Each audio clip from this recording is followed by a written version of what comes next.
96.9 WBZH and 101.1 WHSM, Hayward's home for real news and great conversation. Here's your daily news roundup.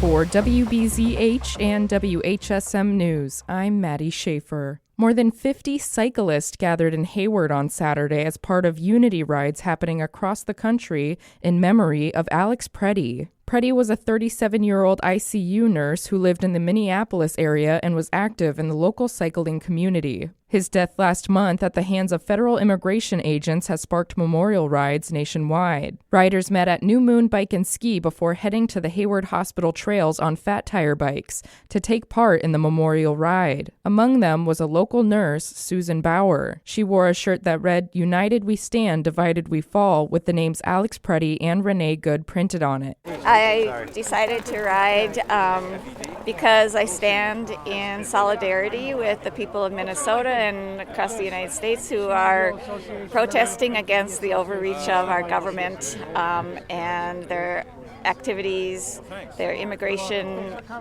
enforcement activities. Bauer says seeing video of Preddy's death was traumatic. Just seeing this from our own government killing one of our own citizens was just too much. And it was the same reaction with Renee Good. It was just outright murder, in my opinion. She says unity is especially important during times like this. We have a democracy, and it's the duty of people to speak out if they see our government not representing us in the way that we expect them to. Thomas Thornquist from Minneapolis says he wanted to show support and honor Preddy. Like Minneapolis is doing now, they're showing that when people unite for the right reasons, it makes a difference and change can happen. The ride was one of many held across the country to remember Preddy and bring cyclists together in solidarity. As the Democratic field for governor stays large, the Republican side has thinned out.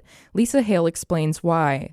A Republican candidate for governor is endorsed by President Donald Trump. Trump said on social media that Tom Tiffany, who's the current representative in Wisconsin's 7th congressional district, has always been at his side. And as governor, Tiffany would work to grow the economy, cut taxes, secure the border, ensure law and order, support the military, and protect gun rights. Tiffany, a longtime supporter of Trump, launched his gubernatorial campaign in Wausau back in September. Following the endorsement, Washington County Executive Josh Schoeman dropped out of the gubernatorial race, meaning Tiffany will now face medical service technician Andy Mansky in the August 11th Republican primary. Scammers are using the tactic of impersonating local government entities and officials to obtain money for fake tax bills and other fees like building permits or zoning submissions. The Wisconsin Department of Agriculture, Trade, and Consumer Protection has received reports from individuals, businesses, and even government entities of being targeted in this manner. Scammers will use email and text messages that seem legitimate with well-written details, sometimes impersonating specific individuals using official government logos, street addresses, and titles. They may ask potential victims to immediately wire money to avoid late fees, fines, legal action, or even arrest. Scammers try to instill a sense of urgency to get you to act out of fear of retribution. The Department of Agriculture, Trade, and Consumer Protection recommends using verified contact information for local government entities, officials, and utility providers, and to be suspicious of unsolicited or suspicious contact. The Wisconsin Department of Natural Resources released a Wisconsin food waste evaluation report. It includes recommendations to reduce food waste going into landfills as part of a statewide goal to reduce per capita food waste disposal in landfills by 50% by 2030, compared to 2020 levels. Key findings of the report show that 88% of food waste going to Wisconsin landfills is from residential and food service sources, with residential contributing the largest share at 47%. Infrastructure for hauling food waste to destinations other than landfills will have to expand significantly to achieve the statewide food waste reduction goal. Of the 286 facilities licensed for composting in Wisconsin, just 30 or 10% are approved to accept food waste. You can learn more about the food waste evaluation report on the DNR's website. The Hayward Area Chamber of Commerce is looking for student volunteers for this year's Berkey Giant Ski Race,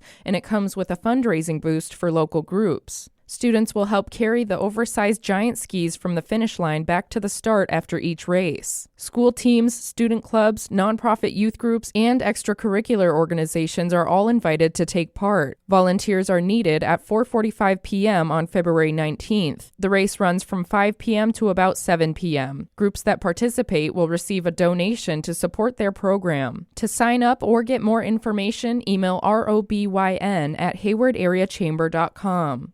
This week is Sled Safe Weekends, and the DNR will be increasing patrols to ensure all snow enthusiasts get home safely. 6 snowmobile fatalities have already happened this year, and alcohol is among the top factors in fatal crashes. DNR officials urge operators to ride safely and sober for themselves, for others sharing the trails, and for those waiting for their return. For WBZH and WHSM News, I'm Maddie Schaefer. With Civic Media News, I'm Terry Miller. The statewide debate over online sports betting is now in Governor Tony Evers' hands. Over the weekend on WISN 12's Upfront program, Potawatomi Casino and Hotel CEO Dominic Ortiz urged the governor to sign the online betting bill, saying tribes should be allowed to operate mobile betting, calling it a chance to keep gaming revenue in Wisconsin. Ortiz says Potawatomi is ready to launch once the bill is signed. The measure cleared both houses with bipartisan votes, but Evers says he's still listening to concerns from tribes that haven't endorsed the plan. 8 of the 11 Wisconsin tribes have voiced support through a joint letter if it does get passed. A lawsuit is likely waiting. The Wisconsin Institute for Law and Liberty says the bill goes too far, claiming lawmakers don't have the power to authorize new forms of gambling. The group says it will sue if the governor signs it. OSHA has cited a maker of beauty products in Prescott, Wisconsin for safety issues following an explosion and fire. The feds are proposing over $275,000 in fines that the company is contesting. A 55-gallon drum of nitrocellulose exploded, causing a fire with flammable liquids in the western Wisconsin community.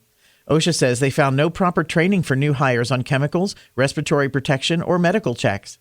Citations include 2 repeat violations, 10 serious ones for items like fire extinguishers and forklifts, and 6 other issues on records and material handling.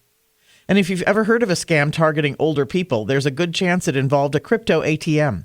Wisconsin lawmakers passed a bill before they retired to crack down on those machines, which are often used in fraud schemes. The measure would limit daily transactions to $1,000 and require kiosk companies to refund money if victims report fraud quickly. Supporters say it's needed because scammers have stolen hundreds of millions of dollars nationwide through crypto ATMs. The bill heads to Governor Tony Evers for his signature. More news is available at civicmedia.us. It's the Brewers in the Rays tonight. Hi, I'm Mike Clemens with Sports Baseball. Game 2 of the series against Tampa Bay in Milwaukee. The Brewers losing 3-2 last night. Closer Trevor McGill giving up the go-ahead run in the 9th. The game starting out with the Brewers' new lefty, Kyle Harrison, surrendering a home run to the Rays' leadoff batter, Yandy Diaz. Harrison after the loss. Good to get the first one out of the way. Obviously didn't start off how I wanted. Didn't execute a changeup, but felt like I bounced back pretty good and, got to 5, ideally 6, but, worked a little too hard in those first couple innings. Brewers' Pat Murphy. Yeah, I thought he threw the ball well, and for his first outing with us, he threw the ball really well and responded really well, especially after the first 2 innings. The team picked up an outfielder, Luis Matos, in a trade with the Giants for cash. Women's college basketball, Wisconsin season comes to an end after losing to Columbia 67-50 in the WIBA tournament. The Bucks host the Dallas Mavericks tonight at Fiserv Forum. With sports, I'm Mike Clemens. Partly to mostly cloudy today with a few scattered showers. Our high right around 44 this afternoon. Tonight down to 23. Tomorrow mostly cloudy 42. And then we're heading into a stretch with some snow and freezing rain starting tomorrow night and continuing into the weekend. I'm meteorologist Sean Cable.